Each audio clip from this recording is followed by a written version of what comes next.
ಕಾಂಗ್ರೆಸ್ ವಿರುದ್ಧ ತೊಡೆ ತಟ್ಟಿದ ಬಿಜೆಪಿ ನಾಯಕರು.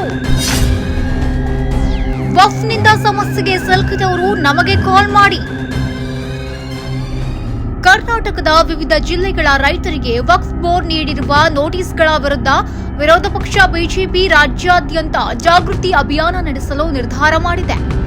ನವೆಂಬರ್ 25ರಿಂದ ಡಿಸೆಂಬರ್ 25ರವರೆಗೆ ನಡೆಯುವ ಈ ಅಭಿಯಾನದಲ್ಲಿ ಸಾವಿರಾರು ಬಿಜೆಪಿ ಕಾರ್ಯಕರ್ತರು ಪಾಲ್ಗೊಳ್ಳಲಿದ್ದಾರೆ.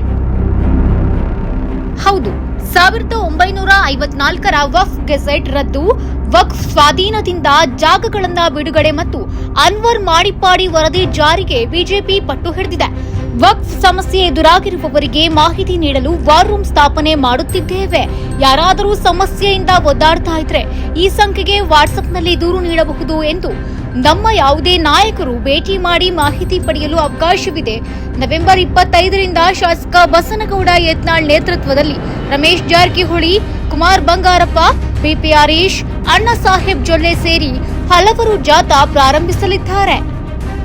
3 ಬೇಡಿಕೆಗಳೊಂದಿಗೆ ಅಭಿಯಾನ ನಡೆಯಲಿದ್ದು, 1954ರಿಂದ ರಚನೆಯಾಗಿರುವ ವಕ್ಫ್ ಸಂಬಂಧಿತ ಗೆಜೆಟ್ಗಳನ್ನು ರದ್ದು ಮಾಡಬೇಕು. ರೈತರು, ದೇವಸ್ಥಾನ ಸೇರಿ ವಕ್ಫ್ ಸ್ವಾಧೀನಕ್ಕೆ ಪ್ರಯತ್ನಿಸುತ್ತಿರುವ ಜಾಗಗಳನ್ನು ಶಾಶ್ವತವಾಗಿ ಬಿಟ್ಟುಕೊಡಬೇಕು. ಅನ್ವರ್ ಮಾಡಿಪ್ಪಾಡಿ ವರದಿಯನ್ನ ಜಾರಿಗೊಳಿಸಬೇಕೆಂದು ಸರ್ಕಾರದ ಮುಂದೆ ಆಗ್ರಹಿಸುತ್ತೇವೆ ಎಂದು ಸರ್ಕಾರದ ಮುಂದೆ ಬಿಜೆಪಿ ಸಮರ ಸಾರಲಿದೆ.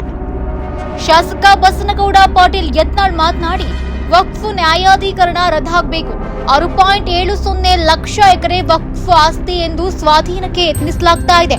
ಕರ್ನಾಟಕದಲ್ಲಿ ಜನಜಾಗೃತಿ ಮಾಡುವ ಅವಶ್ಯಕತೆ ಇದೆ.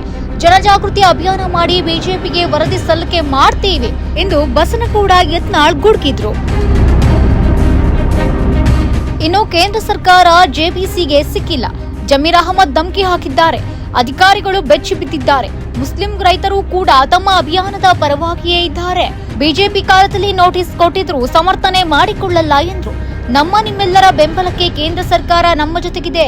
ಕೇಂದ್ರ ಬಿಜೆಪಿ ನಮ್ಮ ಹೋರಾಟಕ್ಕೆ ಸಂಪೂರ್ಣ ಬೆಂಬಲವಾಗಿ ನಿಂತಿದೆ. ಇನ್ನು ರಾಜ್ಯ ಬಿಜೆಪಿ ಕೇಂದ್ರದ ಒಂದು ಭಾಗ ಎಂದು ತಿಳಿಸಿದರು.